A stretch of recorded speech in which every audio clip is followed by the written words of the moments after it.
Un classement de fiabilité, ça ne se fait pas à l'opinion, ça se fait sur la donnée. La DAC compte 3,6 millions de pannes par an. Le TÜV passe 9,5 millions de véhicules au crible. C'est là-dessus que je vais classer les SUV que vous achetez réellement, pas sur le marketing de la marque. Et la première surprise, c'est qu'un modèle réputé increvable se retrouve très mal placé, pour une raison précise. Une raison qui ne veut pas dire ce que vous croyez. Je vous explique exactement où elle compte et où elle ne compte pas avant de donner le verdict. Mais d'abord, une chose qu'il faut comprendre, sinon tout le reste ne sert à rien. Il y a 3 façons de mesurer la fiabilité, et elles ne disent pas la même chose. La DAC, c'est la panne au bord de la route, le véhicule qui s'arrête, le dépanneur qu'on appelle. Le TÜV, c'est le contrôle technique allemand, le taux de défaut constaté sur le pont. Et le J.D. Power, c'est le nombre de problèmes par véhicule après 3 ans chez le même propriétaire. 3 mesures différentes. Une batterie à plat, c'est une panne. Un moteur qui se détruit tout seul, c'est autre chose.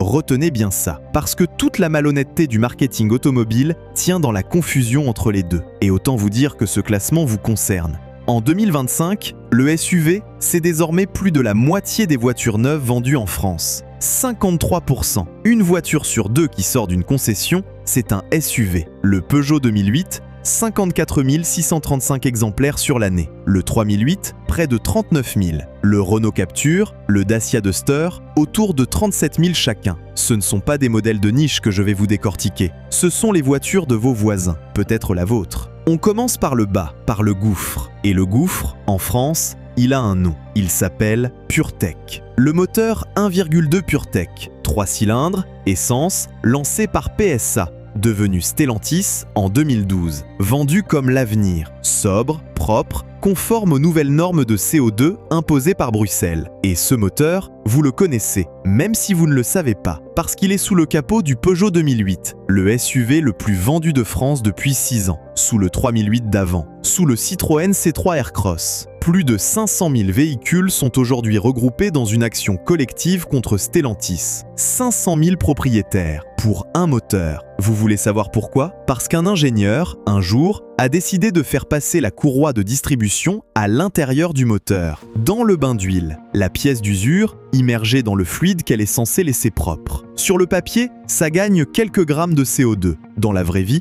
voilà ce qui se passe. La courroie vieillit, elle se délite, elle libère des micro-copeaux dans l'huile. Ces copeaux bouchent la crépine de la pompe, la lubrification se coupe et le moteur casse. Le résultat était prévisible dès le premier coup de crayon. On ne met pas une pièce qui s'use dans l'huile qui doit rester propre. Un apprenti vous le dirait. Eux l'ont fait quand même, pour le CO2. Et la facture? Sortez votre calculatrice. Une casse moteur sur PureTech, c'est plusieurs milliers d'euros. Sur certains modèles, la réparation coûte plus cher que la valeur du véhicule. Vous avez bien entendu. Vous payez pour réparer une voiture qui ne vaut plus le prix de la réparation. Stellantis le sait tellement bien qu'il a fini par raccourcir lui-même la durée de vie de la courroie. De 10 ans ou 180 000 km, on est passé à 6 ans ou 100 000. L'aveu est dans le carnet d'entretien. Quand un constructeur divise par 2 la longévité annoncée de sa propre pièce, ce n'est pas une recommandation, c'est une confession. Et le pire, c'est qu'il paie. Ce moteur déteste les petits trajets urbains. Quand vous roulez peu,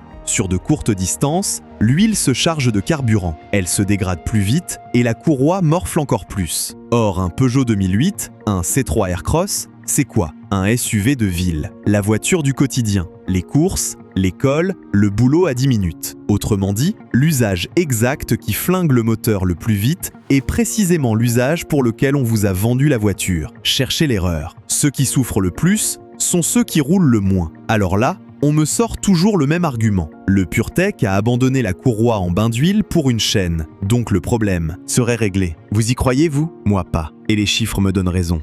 Parce qu'en 2025, nouvelle tuile. Stellantis rappelle près de 240 000 véhicules de la nouvelle génération. C'est la chaîne, justement. Pour un risque de fuite de carburant et d'incendie. Lisez bien, incendie. Et dans la foulée, 68 000 véhicules supplémentaires pour un défaut des bus de refroidissement du jet d'huile sur les blocs sortis entre 2022 et 2024. 57 000 Citroën C3, 8 700 Opel Corsa, quelques milliers de Peugeot 208. Le problème ne s'est pas résolu, il s'est déplacé. On a réparé la courroie et c'est le refroidissement qui lâche. On a changé la distribution et c'est le carburant qui fuit. Voilà ce que ça donne. Un moteur conçu sous contrainte de normes plutôt que sous contrainte de mécanique. Alors Stellantis a réagi, vous allez me dire. Oui, en mars 2024, pour la courroie, une extension de garantie, prise en charge à 100% jusqu'à 10 ans ou 175 000 km. Très bien, sauf que le premier appel officiel date de novembre 2020. Faites le calcul. 3 ans et demi entre le moment où ils savent et le moment où ils couvrent vraiment. 3 ans et demi pendant lesquels des gens ont payé plein pot. Gardez ce délai en tête, parce que je vais vous montrer dans un instant un constructeur qui a corrigé son problème en quelques mois. Et la comparaison va être cruelle. Le PureTech donc ferme la marche. Dernier du classement. Juste au-dessus, un autre désastre. Moins médiatisé, tout aussi cher. Le Nissan Qashqai. Pas le Qashqai en lui-même, qui est un bon SUV, la motorisation. Le 1,2 puis 1,3 DIGT essence sur les générations 2014 à 2018 principalement. Surconsommation d'huile pathologique, distribution fragile, turbo capricieux. La combinaison classique qui mène à la casse avant 120 000 km. Les réparateurs parlent de 7 000 à 8 000 euros pour une casse moteur sur ces blocs.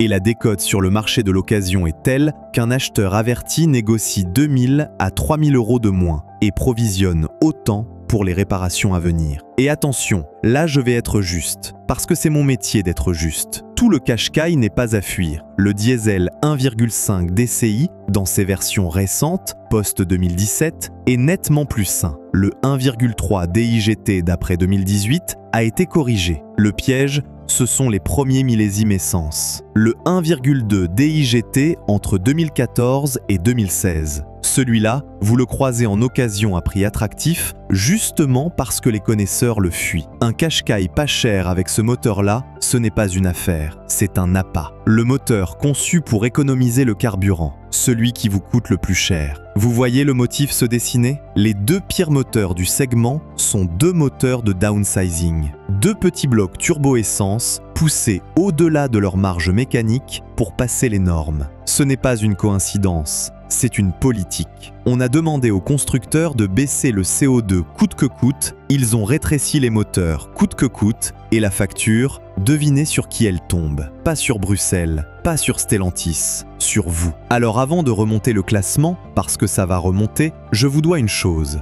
Si ce dossier vous intéresse, si vous êtes en train de regarder votre carte grise en vous demandant ce que vous avez sous le capot, j'ai compilé tout ça. Sur heurdelauto.com, dans la boutique, il y a un guide qui s'appelle « Marque et moteur à fuir, édition 2026 ». Les blocs à éviter, ceux qui tiennent 300 000 km, marque par marque, moteur par moteur, avec les sources officielles. Pas mon avis, les chiffres. C'est le travail que la concession ne fera jamais pour vous. Parce que la concession vend ce que je vous dis de fuir, 9,90 €. Et si cette vidéo vous est utile, laissez un commentaire avec le moteur que vous avez. Ça aide ceux qui hésitent encore. Bon, on remonte. Au-dessus des deux catastrophes, il y a le ventre mou. Ni la casse garantie, ni la valeur sûre. La zone grise. Celle qui se vend bien parce qu'elle a l'air sérieuse. Le Ford Kuga par exemple. Millésime 2021, épinglé par la DAC. Ça s'achète comme un SUV familial costaud et sur le papier ça l'est. Dans les faits, il traîne des taux de panne qui n'ont rien d'un modèle de référence. Et plus largement, la DAC est claire sur un point. Sur les exemplaires plus âgés, ce sont les marques Dacia, Opel, Renault, Peugeot et Ford qui concentrent les pannes. Le constat est froid, il n'est pas de moi, il est dans le rapport. Les vieilles françaises et les vieilles américaines fatiguent plus vite que les vieilles allemandes et les vieilles japonaises. Ce n'est pas du chauvinisme inversé, c'est une statistique. Et le pire, dans ce ventre mou, c'est que ce sont souvent les modèles qu'on conseille à un primo-accédant. Le SUV familial pas trop cher, l'occasion raisonnable, sauf que raisonnable sur le prix d'achat ne veut pas dire raisonnable sur la durée. On y reviendra. Et maintenant, la surprise que je vous ai promise au début. Le modèle réputé increvable qui se retrouve très mal classé. Accrochez-vous, parce que c'est du lourd. Dans la dernière statistique de panne de la DAC, le tout dernier, le pire véhicule de tout le classement, toutes catégories confondues, avec 63,1 pannes pour 1000 véhicules, c'est un Toyota, le CHR. Et le RAV4 n'est pas loin derrière, plus mauvais de sa catégorie. Le Yaris Cross aussi, à 40 pannes pour 1000. Toyota, la marque dont je vous répète depuis toujours qu'elle est la référence de la fiabilité, dernière de la DAC. Alors là, deux options. Soit je vous cache ce chiffre pour protéger mon discours, soit je vous explique. Vous me connaissez, on explique. Pourquoi le Toyota le plus increvable se retrouve dernier d'une statistique de panne? Pour une seule raison, la batterie de démarrage. Pas le moteur, pas la boîte, pas la mécanique, la batterie. Un défaut de batterie sur une série de millésimes qui laisse la voiture immobile au démarrage et fait grimper le compteur de panne à DAC. Rappelez-vous ce que je vous ai dit au début. La DAC mesure la panne au bord de la route. Une batterie à plat, c'est une panne. Ça compte. Ça vous embête un matin d'hiver, mais ça ne détruit pas le moteur et ça ne vide pas votre compte en banque. Et voilà la comparaison cruelle que je vous avais annoncée. Toyota a identifié le problème et déployé le correctif dès février 2024. Quelques mois. Stellantis, sur un moteur qui casse, a mis 3 ans et demi. D'un côté, une batterie remplacée vite fait, de l'autre, un bloc qui part à la benne et une action collective de 500 000 personnes. Vous voyez la différence entre une panne et une faute? Donc la batterie compte, mais elle ne compte pas là où vous achetez une voiture pour 10 ans, sur la durée, sur la mécanique, sur le moteur qui tourne encore à 250 000 km. Toyota reste Toyota. Le J.D. Power, qui mesure les problèmes après 3 ans de détention, place la marque tout en haut. Et sa branche premium, Lexus, domine la fiabilité long terme depuis 10 ans d'affilée. 10 ans. Un détail de batterie corrigé en un trimestre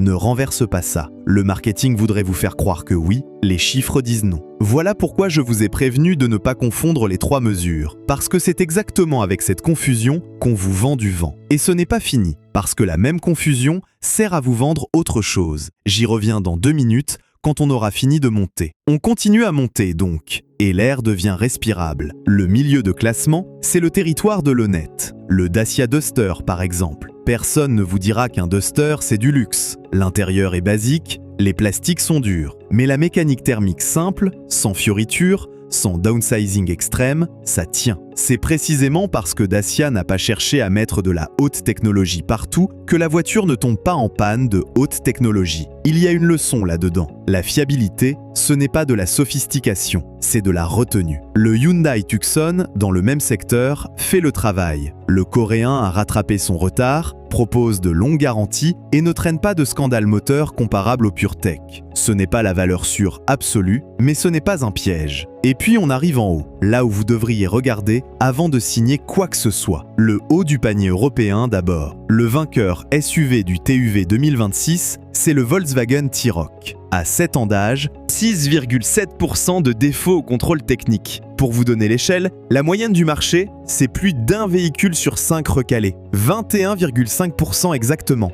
Le T-Roc, lui, a 1 sur 15. Il traverse les années sans broncher. Plateforme éprouvée, technique connue, rien d'aventureux, juste du solide. Au-dessus encore, l'Audi Q2, 2,6% de taux de défaut, un chiffre presque insolent quand on le pose à côté des autres. Le Mercedes GLC, sur le millésime 2022, descend à 1,5 pannes pour 1000 véhicules à l'ADAC. Le BMW X1, le X3, le Volvo XC40 et XC60, le Skoda Karoq, le Seat ATK, le Suzuki Vitara. Tous ces SUV partagent un point commun. Ils ne cherchent pas à réinventer le moteur tous les 3 ans pour gratter 1 gramme de CO2. Ils prennent une base qui marche et ils la gardent. Quelle idée révolutionnaire! Vous remarquez quelque chose? Les meilleurs ne sont presque jamais les plus vendus. Et les plus vendus ne sont presque jamais les meilleurs. Le 2008 truste les ventes avec le PureTech. Le T-Roc et le CX5, qui font 10 fois mieux en fiabilité, restent dans l'ombre. Pourquoi?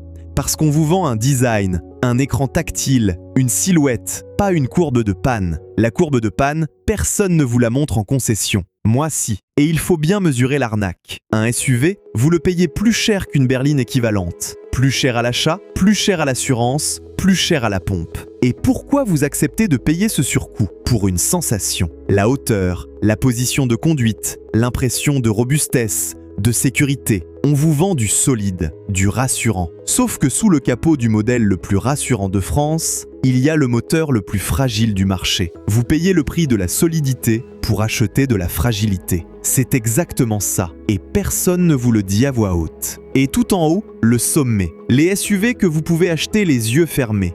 Le Mazda CX-5. Je pèse mes mots. Sur les données JD Power et les relevés de réparateurs, le CX-5 fait jeu égal avec le meilleur, et parfois mieux. La DAC le qualifie d'exceptionnellement fiable, malgré une technique réputée exotique. Le seul vrai point de vigilance, c'est la culasse sur les tout premiers exemplaires de la deuxième génération. Et encore. Pour le reste, c'est un SUV qui ne demande qu'à durer. Et ce n'est pas un hasard si on retrouve les mêmes noms en haut, année après année. Mazda, Suzuki, Honda, Toyota, Lexus. Ces constructeurs-là ont fait un choix que les autres n'ont pas osé faire. Ils ont refusé de sacrifier la mécanique sur l'autel de la norme. Alors quand vous regarderez le prochain SUV en concession, ne demandez pas le prix. Ça, ils vous le donneront. Demandez le moteur, le millésime et l'historique du bloc. Et si le vendeur transpire, vous saurez pourquoi. Le meilleur SUV vendu en France, ce n'est pas le plus vendu, c'est celui dont personne n'a intérêt à vous parler.